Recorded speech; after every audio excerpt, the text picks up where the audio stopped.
Hello everyone, my name is Michael Hryschenko and I'm the author and narrator of Democracy Undecided channel, which explore democracies through simplicities, what democracies really means and why they never settled. Today we are going to review the framework that I have developed as the analytical foundation for the Democracy Undecided project, which aims to help audiences understand what democracy looks like in practice, what conditions sustain it, and how it changes over time. Rather than ranking countries or promoting political outcomes, the framework is designed to help readers and viewers analyze their own systems, to recognize equilibrium, detect drift, and understand why certain patterns repeat across very different societies. This framework emerged from repeated attempts to explain democracy without reducing it to slogans, moral claims, or ideological positions. Public debates about democracy often collapse into polarized narratives: success or failure, virtue or corruption, stability or collapse. These debates generate conviction but rarely understanding.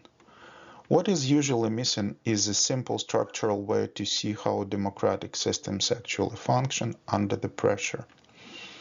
The Hryschenko's democracy equilibrium framework is not an academic model in the formal sense, nor does it seek theoretical completeness. Its purpose is the analytical clarity. The goal is to provide a small number of structural concepts that allow non-specialists to reason about democratic systems without requiring disciplinary training in political science, economics, or law. This work does not defend any country, ideology, or political systems. It offers a way to think about democracy that is simple enough to be widely used, but precise enough to reveal why democracies stabilize, drift, or fail.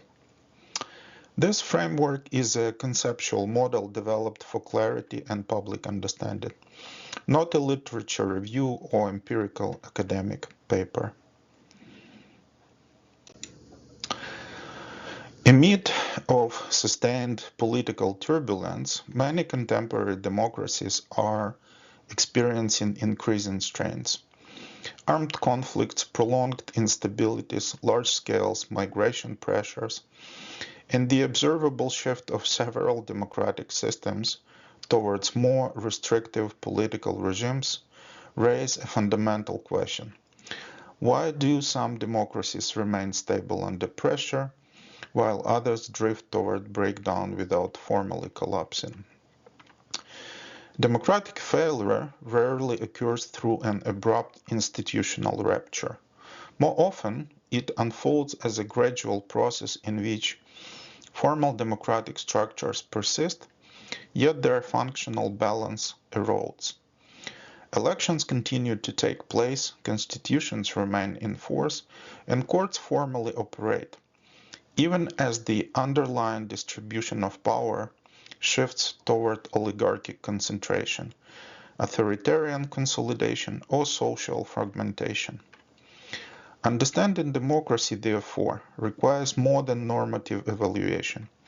It requires a structural analysis of power dynamics. This work does not evaluate political ideologies, as I said, or normative democratic ideals. Instead, it treats democracy as a control system in which multiple sources of power interact. Democracy survives when power remains near a narrow equilibrium, when citizens, business, and the state are all able to act, but none is able to dominate. This work approaches democracy not as a fixed institutional arrangement or ideological ideal, but as an equilibrium system. Thus, it brings us to the core question of our further analysis: which forces keep democracy stable and which ones push it toward collapse? If this question can be answered structurally rather than emotionally, it becomes possible to analyze any democratic system without relying on cultural assumptions or regime labels. This framework, therefore, asks not whether democracy exists in name, but whether the balance of power that sustains it remained intact.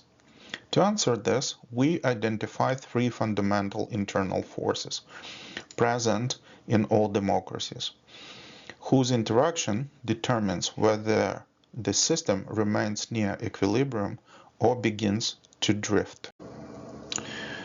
At the beginning of our structurization journey, we need to map out the logical steps that we must pursue to define the forces of democracy, the channels of influence, institutional filters, checks and balances, external stressors, and the action dynamics amongst all these variables. Also, we would need to understand, in case of imbalances, the direction of the democracy drift, and in case of force balance, the equilibrium condition and how it is maintained. By the end, to test our modeling attempt, we need to examine its application to one of the democratic systems that historically sits near the democracy equilibrium point, to derive analytical tools and model applications for any democratic system that exists. And we will test it on the Swiss democracy, one of the most balanced democratic systems that exist, we assume at this moment. In this first part of our episodes dedicated to democracy equilibrium framework, we will start from the first part of that journey, which explore forces that shapes democracy and democracy equilibrium point. Every country operates within a triangle of power. To analyze this process, we introduce the three forces shaping democracy framework. On one side are citizens with the power to be expressed through votes, courts, protests, public opinion, and the capacity to organize collectively. On the other side is business and the power expressed via capital, employment, ownership of productive assets, and often influence over media and political financing. On the third side is the state that exercises its power through government institutions, laws, courts, police, and the monopoly on legitimate coercion. The framework identifies three fundamental internal forces present in all democratic systems. Citizens are source of political legitimacy, social pressure, and collective action. Business and economic power are sources of capital, employment, information control, and policy influence. The state is a holder of coercive authority, legal enforcement, and institutional coordination. These forces are neither inherently democratic nor anti-democratic. Democratic stability emerges when competing sources of power are able to act, contest, and constrain one another without allowing any single force to become dominant. Conversely, democratic decline begins when this balance is disrupted, often incrementally until the system moves beyond a recoverable range. As a result, this work approaches democracy not as a fixed institutional arrangement or ideological ideal, but as forces equilibrium system. Democracy arises not from the absence of forces, but from their mutual constraint. When citizens, business, and state can limit each other's access through institutions, laws, and norms, democratic governance remains viable. We describe this condition as democracy equilibrium point, or DEP, a narrow and dynamic zone in which democratic systems can function sustainably. The democracy equilibrium point is often misunderstood as a state of harmony or consensus. It is neither. DEP exists when citizens, businesses, and government can exercise power while simultaneously remaining constrained by the other two. Democracy does not survive because conflict is absent, but because conflict remains bounded. The equilibrium point is not a fixed location or an ideal outcome. It is a narrow, moving zone in which a democratic system continues to function despite persistent tension and disagreement. Within this zone, political competition exists without descending into civil war. Mistakes occur, but institutional mechanisms allow correction. Elites exist but do not fully capture the state. Government governs but remains subject to legal, social, and economic constraints. Any source of power in this zone is contestable, reversible, and never absolute. The central question guiding this analysis is therefore simple but fundamental. Which forces keep democracy stable and which forces push it toward collapse? By framing democracy as an equilibrium rather than an ideological endpoint, this framework allows for structural comparison across countries without relying on cultural assumptions, moral judgments, or regime labeling. Importantly, the democracy equilibrium point is not a permanent state. It must be continuously maintained. When imbalances persist, whether through excessive concentration of economic power, expansion of unchecked state authority, or erosion of social and legal legitimacy, democracies do not instantly transform into dictatorship or fail outright. Instead, they drift. These drifts follow recognizable patterns, leading towards three characteristic failure modes: oligarchy, authoritarianism, and anarchy. Democratic equilibrium is rarely destroyed through sudden collapse. More often, it erodes through slow and frequently invisible drift. As one force gradually becomes untouchable, unaccountable, or structurally dominant. When one actor no longer fears resistance from the others, the equilibrium dissolves and the political systems begin to change its nature. Democracies such as Switzerland remain stable not because conflict is minimized, but because all three forces are constrained simultaneously. The real danger to democracy is not conflict itself, but the moment when constraints disappear. By focusing on equilibrium, drift, and constraint rather than regime type alone, this framework provides a tool for diagnosing democratic stability, identifying early warning signals, and analyzing why democracies fail without formally collapsing. We now open a black box of democratic power and examine how each internal force exerts influence. This allows us to move from abstract balance to concrete mechanisms and to understand why identical democratic rules can produce radically different outcomes. Democracy is shaped by three internal forces: citizens, business, and government, each exercising power through distinct channels. Stability does not depend on the absence of conflict, but on the presence of mutual constraint. When all three forces remain active and limited, democracy remains near the democracy equilibrium point. We also introduced three quality multipliers: cultural norms, information integrity, and institutional quality, since they determine whether the same rules work or fail.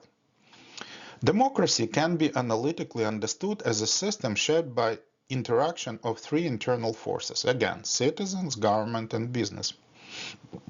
Each of these actors exerts continuous pressure on the political system, seeking to influence decision-making, resource allocation, and the rules under which power is exercised. These forces are always present. What varies across countries and over time is not their existence, but their relative strengths, direction, and most critically, the degree to which they are constrained by one another.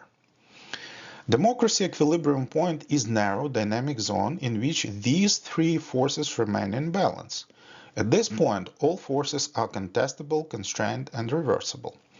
The equilibrium does not require equality between actors, nor does it imply political harmony or consensus. Instead, it exists when citizens retain meaningful capacity to influence and constrain both government and business. Government possesses sufficient authority to govern while remaining institutionally limited. Business operates freely within a framework that prevents the capture of political power. Democratic stability emerges not from the dominance or goodwill of any single force, but from their mutual containment. Constraint is not a direction, it is the source of stability. None of three internal forces naturally acts to preserve democratic equilibrium. Each seeks to expand its influence. Stability arises only when all three are simultaneously active and constrained, and when no actor can become structurally untouchable. Citizens exert pressure through participation, accountability, and social legitimacy. The government exerts pressure through laws enforcement and institutional continuity. Business exerts pressure through economic organization, investment, and control over resources. The democracy equilibrium point exists only when these pressures counterbalance one another. If any single force weakens, the others or escapes constraint, the equilibrium begins to deform. An important implication of this framework is that the zone of democratic equilibrium is structurally narrow. Small and persistent imbalances can produce significant long-term effects. Democracies, therefore, tend to fail not through sudden collapse, but through slow, often invisible drift, as sustained pressure from one force gradually shifts the system away from equilibrium, while formal democratic institutions may still remain in place. The analytical scope of this framework intends to evaluate democratic stability, not democratic legitimacy, moral quality, or ideological content. It does not rank political system by virtue, values, or outcomes. Instead, it provides a control system perspective, allowing comparison across countries and time periods by asking a single structural question. Are internal forces of citizens, government, and business still mutually constraining, or has one begun to dominate? This distinction is critical for understanding why some democracies persist under stress while others erode without formally ending. Democratic systems are shaped by the continuous interaction of three internal forces: citizens, business, and government. Each of these forces exert power through distinct mechanisms, operates under different incentives, and applies pressure on the political system in various directions. These forces are not abstract categories, they correspond to concrete channels of influence. Citizens act through participation, legal pressure, and social legitimacy. Business act through capital allocation, employment, lobbying, and narrative power. Governments act through law enforcement, regulation, taxation, and the monopoly on legitimate coercion. The democracy equilibrium point emerges only when all three forces are simultaneously active and mutually constraining. No force needs to be weak, but none can be allowed to dominate. Democratic stability is therefore not a product of harmony, but a structured tension. Quality multipliers of democratic power are the channels through which the forces themselves focus. The exact formal mechanism can produce radically different outcomes depending on these three critical quality multipliers: cultural and social norms, information integrity, and institutional quality. Cultural and social norms determine whether citizens use their formal rights responsibly or destructively. Information integrity determines whether business influence remains transparent or becomes manipulative.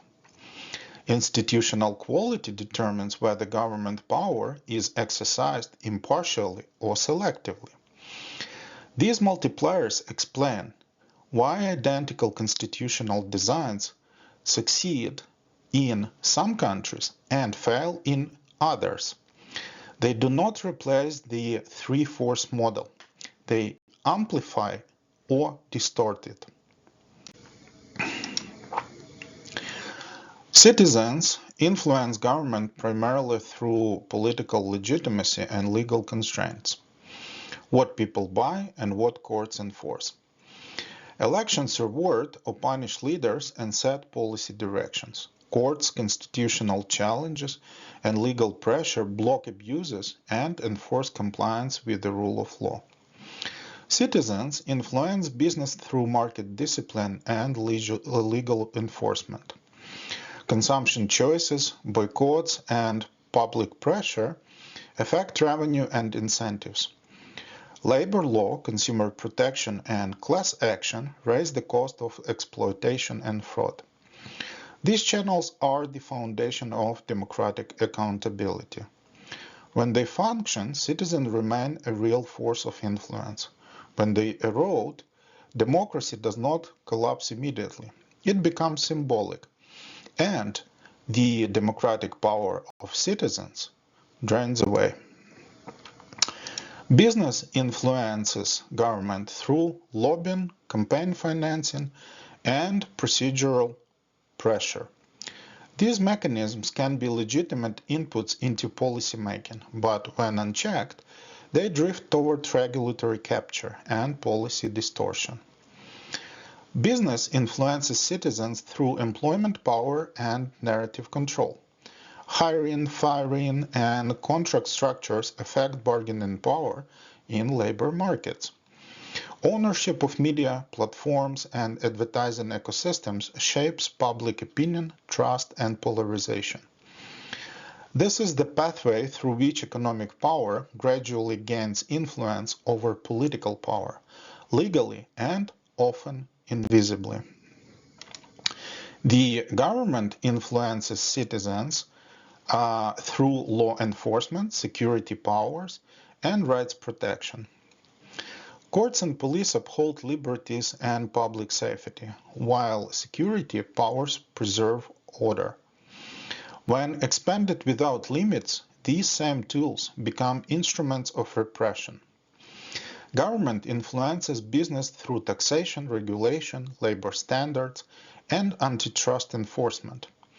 These define the rules of the economic game, prevent monopolization, and limit capture.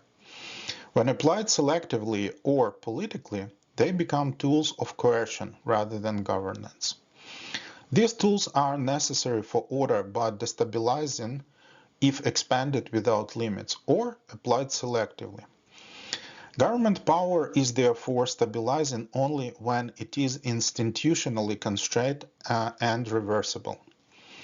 These same tools become destabilizing when they escape institutional limits. A democratic order depends not on the strengths of the government, but on its reversibility. Citizen power operates through procedural, legal, economic, and cultural channels. It is strongest when exercised consistently and institutionally, rather than episodically or emotionally. Primarily, mechanisms include elections and referendum, which confer legitimacy, mandate policy direction, and enable leadership turnover. Courts and constitutional challenges, which restrain overreach and enforce rights. and protests, strikes, and civil mobilization, which apply rapid pressure when institutions fail to respond. Effective, but destabilizing if permanent or violent. Citizens also influence democratic equilibrium outcomes through consumption choices, rewarding fair practices and penalize abuse, and through unionization and collective bargaining, which counterbalance employer power and prevent economic dependency spirals. Independent media and civic discourse underpin accountability and resilience against manipulation. The key multipliers for civic influence is cultural and social norms. Trust versus rage, procedural compliance versus street rule, and civic engagement versus apathy determine whether citizen pressure stabilizes democracy or accelerates breakdown. Business influence democratic stability through a combination of economic power, political access, and informational control. These mechanisms are not inherently anti-democratic. They become destabilizing when they escape transparency or institutional constraints, or when they are concentrated or informationally unaccountable. Key channels include lobbying and policy influence, which shapes agendas and regulatory details, campaign financing and sponsorship, which alter political incentives and dependencies, and employment power through wage setting, contracting, and outsourcing decisions that affect citizens' autonomy. Capital allocation decisions, whether to invest, relocate, or withhold capital, can exert structural pressure on governments, particularly in open economies. Market concentration amplifies these effects. Monopolies and cartels increase both pricing power and political leverage, allowing economic dominance to translate into political influence. Media ownership, advertising, and digital platforms further extend business power into the narrative control, opinion shaping, and polarization dynamic. The critical multiplier in this domain is information integrity, where transparency, independent journalism, and disclosure prevail. Business power remains visible and contestable. When information integrity collapses, influence becomes opaque, accountability weakens, and economic power converts into unaccountable political power, which is pushing the system away from equilibrium. Government exerts a stabilizing force through law, regulation, and institutional continuity. But these same tools, without institutional quality, can become instruments of capture and coercion, destabilizing democracy when applied selectively or without limits. Strong institutions constrain power. Weak institutions relocate it either to business or street pressure. Core instruments include rule of law and enforcement, exercised through courts, police, and regulators. Taxation and fiscal policy, which fund public goods but may be weaponized for political advantage. And regulation covering health, safety, labor standards, and consumer protection. Antitrust and competition policy are central to preventing monopolistic and oligarchic capture, while public procurement and subsidies can either stabilize economic cycles or entrench patronage networks.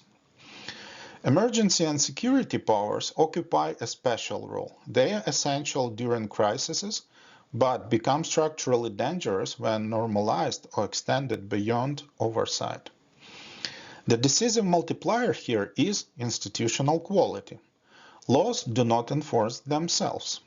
Capable bureaucracies, independent courts, and autonomous regulators determine whether government power constrains other forces or is captured by them. Weak institutions shift real power away from formal rules towards either business capture or uncontrolled street pressure, accelerating the loss of equilibrium. So, in the following part, we will consider in detail the quality multipliers, primarily risks, and checks and balances. So see you in the next part of this TV series.